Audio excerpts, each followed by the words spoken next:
नमस्कार मंडळी, मी Madhuri. Welcome back to my channel. तर बघा, इथे ना आज आपण गावाला चाललेलो आहोत, कारण आज आमच्या लग्नाचा ना 16वी ॲनिव्हर्सरी आहे आणि ते सेलिब्रेशन करायचं होतं. मम्मीकडे थोडेसे कार्यक्रम होते आणि सासरीसुद्धा होते, त्यामुळे ना आज आपण गावाला जाणार होतो. आणि आहोंनी आमच्यासाठी ना एक सरप्राईज ठेवलेलं होतं, तर त्यासाठी 2-3 दिवस आम्ही गावाला चाललेलो आहे. तर बघा, इथे गाडीत बसलं की ना लगेच झोपायचं काम माझं चालू असतं, कारण मला आहे ना गाडीमध्ये उलटी वगैरे होत राहते, भरपूर सारा त्रास होतो. त्यामुळे शक्यतो गाडीत बसलं की मी लगेच झोपत असते. पित्त भरपूर होतं, त्यामुळे ना जास्त काही जागत नाही आहे मी. आणि इथे गाडीत बसलं की लगेच झोप लागते. त्यामुळे ना आहो पण मला सारखे ओरडत राहतात की तुला बाहेर ह्यासाठीच मी घेऊन जात नाही, गाडीत बसले की तू लगेच झोपी जाते, मग तुला फिरायचं काय असतं. त्यामुळे त्यांचेही सारखं माझ्या मागं भुणभुण असते की तू अजिबात जागत नाही. पण खरं सांगू तर मला भरपूर उलटीचा त्रास होतो, त्यामुळे मी अजिबात गाडीमध्ये बसून राहत नाही, लगेच झोपी जाते. तर बघा, इथे जाताना ना आता उन्हाळा चालू आहे, त्यामुळे साईडला ना झाडेसुद्धा थोडे सुकलेले दिसतात, अगदी वाळून गेलेले झाडेसुद्धा झालेले आहेत. पावसाळ्यामध्ये जेव्हा आपण येतो ना तेव्हा अगदी हिरवंगार असं सगळं झालेलं असतं, खूप छान आणि सुंदर आपल्यालाही दिसायला म्हणजे पाहायला भेटतं. तर बघा, इथे ना जाताना ना मुंबईवरून पुण्याला जाताना 5 ते 6 बोगदे लागतात आणि त्यातलाच एक बोगदा इथे शौर्याने शूट केलेला होता की मम्मी मला पाहायचं आहे ते कसा दिसतोय व्हिडिओमध्ये, म्हणून त्यांनी ना इथे एक शूट घेतलेला होता आणि तोच इथे मी तुमच्यासोबत म्हणजे शेअर केलेला आहे. तर बघा, इथे काही झाडांना हिरवेगार पालवी आहेत, तर काही झाडं मात्र अगदी सुकून गेलेली आहेत. पण जेव्हा पण आता आपण उन्हाळ्यामध्ये गावाकडे जातो ना तेव्हा अगदी भकास वाटतं. तर जाताना ना मुलांना थंड काहीतरी खायचं, तर इथे थंड म्हटलं की आम्हाला लगेच आईस्क्रीम आठवते. तर साईंनी ना त्याच्या पप्पासोबत जाऊन 2 आईस्क्रीमचे काय आणलं, पार्टी आईस्क्रीम मला मग माझी पार्टी. तुमचा 50 रुपये लिहिले दादा. कोण तुझा हे दोघं कुठे गेले? त्यांना आणलं असलं ते कुठे काका बोलले, पप्पाने घेतले, बोलले तोंड बघा आमचं तोंड.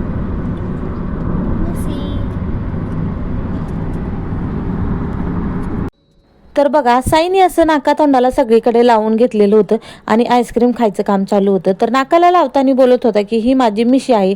लहानपणी किती निरागस असताना प्रत्येक गोष्ट माणूस नादानपणे करत असतो, मोठं झाल्यानंतर या सगळ्या जबाबदाऱ्या आपल्या अंगावरती पडतात.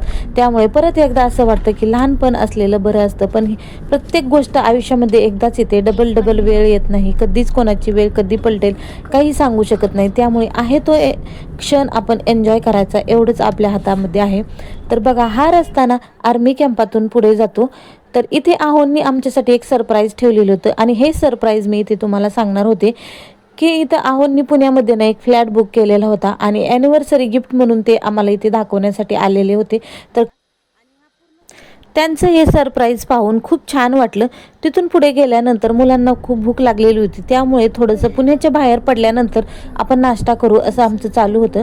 नंतर थोडंसं बाहेर पडल्यानंतर, कारण भरपूर सारं ट्रॅफिक संध्याकाळच्या टायमिंगला पुण्यामध्ये असतं, आणि तिथून बाहेर पडल्यानंतर आम्ही डायरेक्टली नाश्ता करण्यासाठी थांबलेलो होतो. आणि नाश्त्यामध्ये ना इथे आम्ही मिसळपाव घेतलेली होती. फिक्स पॉईंट आहे आमचा, ठरलेलं ठिकाण आहे, कारण इथली मिसळ एकदम फेमस आहे आणि सर्वांना खूप आवडते.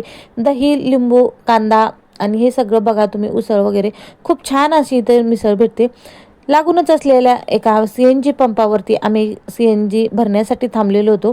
तर तिथे ना खाऊन बाहेर येऊन सुद्धा लगेच इथं साईला काहीतरी खायचं असतं, मम्मी चॉकलेट्स वगैरे दे ना, असं त्याचं चालू होतं. तर बाहेर आल्यानंतर ना त्यांनी बघा इथे चिप्स वगैरे लागलेले होते, त्यामुळे त्याचं चालू होतं मम्मी मला इथलं काहीतरी घ्यायचं आणि तिथं ना पंपावरती एवढं सुंदर चाफ्याचं झाड होतं, खूप छान अशी त्याला फुलेसुद्धा लागलेले होते. मन अगदी प्रसन्न वाटलं त्या फुलाला पाहून, एकदम मन असं रिलॅक्स झालं.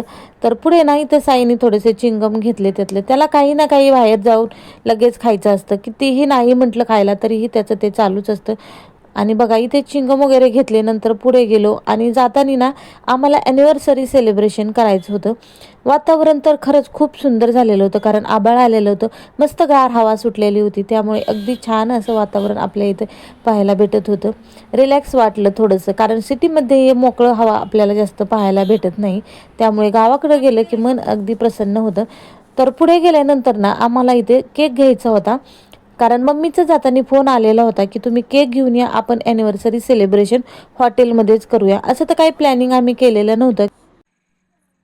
केक घेतला आणि नंतर आम्ही ना एका ठरलेल्या हॉटेलमध्ये येऊन थांबलो. तर इथे ना खूप सुंदर असं हे हॉटेल होतं. साई फॅमिली रेस्टॉरंट असं ह्या हॉटेलचं नाव होतं. मस्त असं गाई होती, छोटंसं वासरू होतं. तिथे आम्ही थोडेसे फोटो वगैरे काढले आणि साईला ना बाबांची वाट बघत होतात. त्यामुळे त्याचं चालू होतं की मम्मी कधी येतील बाबा. इथं थोडंसं मुलांना खेळण्यासाठी गार्डनसुद्धा होतं. खेळ बोललं तर त्याला खेळायचं नव्हतं, कारण आजी आजोबांची तो आतुरतेने वाट बघत होता.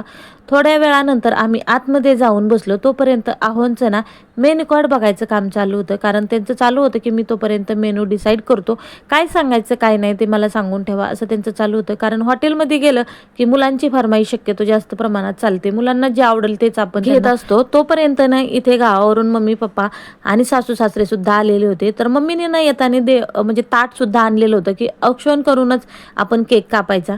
तर बघा जुनी माणसं कशी असतात ना, प्रत्येक गोष्ट त्यांना म्हणजे प्रामाणिकपणे करायची असते. नाहीतर आपण हॉटेलमध्ये गेल्यानंतर फक्त केक कापून सेलिब्रेशन करत राहतो. पण मम्मीला त्या गोष्टी आवडत नाहीत, कारण मम्मी म्हणते जे करायचं ते चांगल्या गोष्टीसाठीच करायचं, असं दाखवण्यासाठी काहीच करायचं नाही. त्यामुळे ते येताना ना ताट वगैरे घेऊन आलेली होती.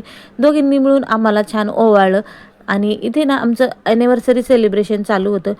एकट्याने कुठल्याही गोष्टीचं सेलिब्रेशन करण्यापेक्षा ना तुम्ही मोठ्यांना आणि वडीलधाऱ्या माणसांना मान देऊन त्यांच्यासोबत एखादी गोष्ट शेअर करून त्यांच्यासोबत आनंद शेअर करा. बघा त्या गोष्टी नक्कीच आपल्या द्विगुणित होतात. आनंद अगदी दुप्पट होतो आणि छान वाटतं. त्यांचा आशीर्वाद आपल्या पाठीवरती कायम राहतो. तर इथे मम्मीनी तर आम्हाला ओवाळून घेतलं. नंतर इथे सासूबाईंनी सुद्धा आम्हाला ओवाळलं. दोघांनाही हळदी कुंकू लावून घेतलं. मी त्यांना हळदी कुंकू लावलं आणि ताईंनी सुद्धा मला हळदी कुंकू लावलं. आता तुम्हाला वाटत असेल की मी यांना ताई का बोलते, तर या ना माझी सख्खी आत्या आहे आणि रिलेटिव्हमध्ये असल्यामुळे लहानपणापासून आम्ही यांना ताईच बोलायचो. कारण जे मोठे बोलतात त्यांचंच बघून आपण लहानही पण बोलत असतो आणि तशीच सवय लागून गेलेली होती की ताईच बोलायचं. पण आता नंतर या मला माझ्या सासू झालेल्या आहेत, त्यामुळे मी त्यांना आत्ताशी आवाजाने बोलायला लागले आणि ताईच बोलते. अजूनही मी त्यांना आत्या वगैरे काही बोलत नाही, तर ताईच बोलत राहते. त्यामुळे फक्त म्हणजे नातं थोडंसं चेंज झालं, मनामध्ये असणारा भाव मात्र तोच राहिला. तर बघा इथे आम्ही ना केकचं कटिंग वगैरे आम्हाला करायची होती, त्यामुळे इथे दोघींनी ओवळून घेतल्यानंतर आम्ही इथे केक कट करायला घेतला. तर केक कट करून आम्ही एकमेकाला केक भरवणार होतो. थोडंसं गप्पा गोष्टी करत आम्ही ना फोटोशूट वगैरे करून घेतलं. तर बघा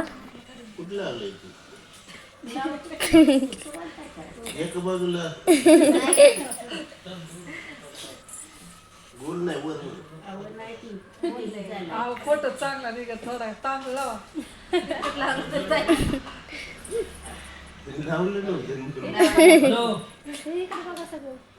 कोण नाही बघत इकडं.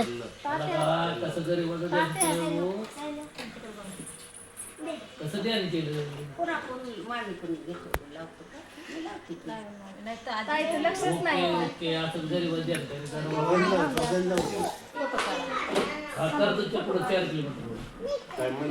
Anniversary Sandeep Swapna, happy anniversary Sandeep Swapna, happy anniversary Sandeep Swapna.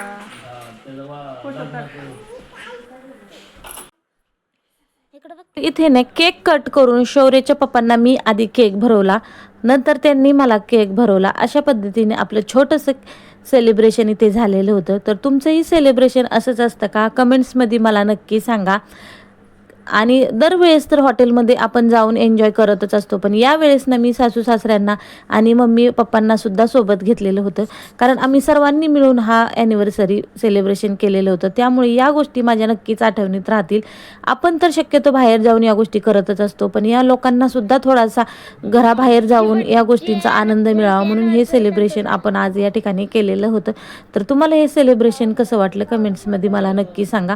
घरामध्ये एवढे सगळे कामं असतात, शेतात सुद्धा भरपूर सारे कामं असतात, त्यामुळे अशा लोकांना ना घराबाहेर पडून ह्या गोष्टी करणं शक्य होत नाही. त्यामुळे आज छोटासा प्रयत्न आमचा होता की सगळ्यांसोबत आपण हा सेलिब्रेशन करायचं. मस्त असं सेलिब्रेशन आम्ही इथे करून घेतलेलं होतं. थोडेशा आठवणी म्हणून फोटोशूटसुद्धा करून घेतलेले होते. तर कसा वाटला व्हिडिओ आवडला असेल तर लाईक शेअर सबस्क्राईब.